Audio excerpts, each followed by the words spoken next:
everyone, what is up? Welcome back to my channel. I'm so happy you're here. If you're new here, hi, I'm Maddie. I'm a K-5 STEM teacher and ed tech coach in Los Angeles. I post weekly tech tutorials for teachers, and today's video is going to be about supporting student social emotional needs. Now, as an educator, supporting student social emotional needs is something that's really important to me. It's something that I've talked about on this channel a lot before, but I'm really excited because I discovered this brand new tool that makes it simple and easy for you to support your students. So today we're going to be walking through this new tool called WellCheq. I think you guys are really going to like it. It's free. Like I said, it's simple, it's easy to use, and it's great for helping build classroom community. So without further ado, let's get started. So first, we're going to take a look at the WellCheq student perspective. I think what I love the most about WellCheq is that it's really simple and easy for students of all ages to use. So the way it works is that students will answer two different questions about their well-being. So the first question here is going to ask students to select, using emojis, the emotions that they're feeling. And then the second question is asking students overall how they feel like they're doing. So as the student, all I would need to do is just click on the different emojis that represent how I'm feeling in that moment or today. So for example, let's say I am feeling happy and focused. I could just select those two emojis or those two emotions and then go on to the second question. So here it says, overall, how are you doing today? So I could select, maybe I'm feeling pretty good. So I'll click on a 7 and then I can press submit. It's that simple, it's that easy, just two questions for students to respond to. It just takes a couple of minutes, and it's a nice way to either start off class for students or end class, a great way for you as the teacher to be checking in with students.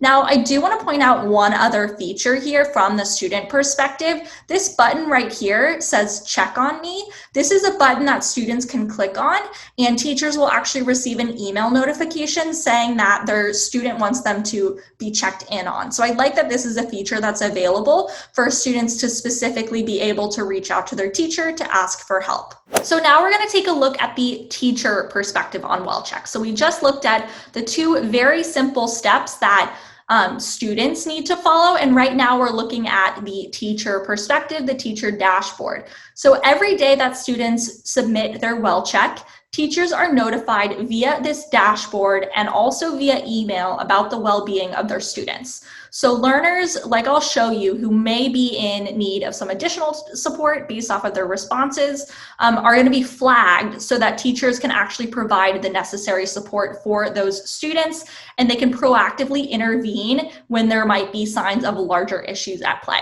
So right now, like I said, we're looking at this WellCheq dashboard, this teacher dashboard. You'll see all the classes that I might be teaching here. If you're only teaching one class, you would just have one class listed here. Now, really what I want to focus on is the reporting, because I think reporting is by far the best part about WellCheq. Besides how simple it is, it's really nice that there are these simple and easy reports for teachers to access. So for example, if I go over here to the left-hand side, let's say I want to take a look at some daily reports first. So the first thing I'm going to do is I'm going to want to select my class. Then I'll want to select the date that I'm going to look at.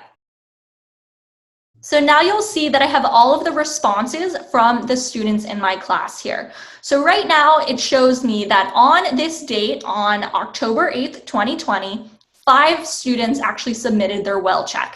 So I can see their individual responses in this top section here. So I'll see their well-being score and the emotions that they clicked on.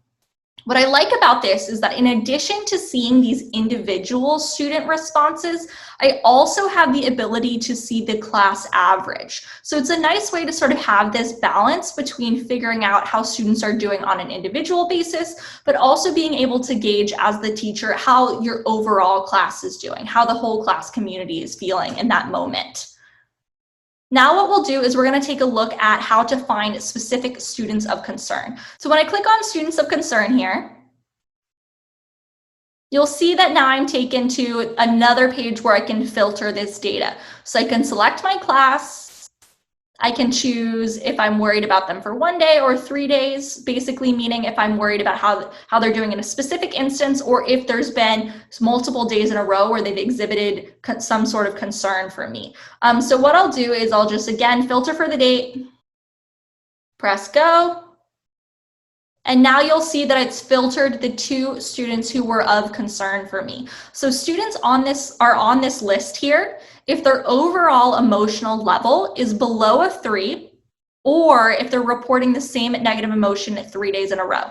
So that's sort of what I was saying here between the difference between this 1 day or 3 days. It's a great way for you to figure out which students you need to specifically reach out to help provide support to.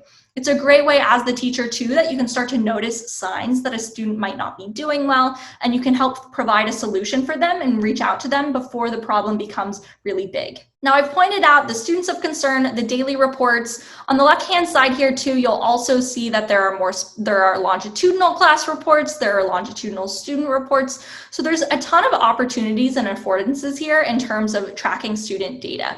Like I said, this was just a very quick walkthrough of the WellCheq teacher perspective. You got to see the student perspective, and I hope that this was helpful in figuring out ways that you can use WellCheq with your students so you can better support their social emotional needs. Thank you so much for watching today's video. If you liked it, be sure to give me a thumbs up. Subscribe to my channel if you're not already. I post weekly tech tutorials for teachers. And if you want to get started with WellCheq, if you liked this video, you think it's an awesome tool, I do have directions on how to get started down in the video description below, so be sure to check that out to get started with WellCheq. And I'll see you back here soon. Bye, friends.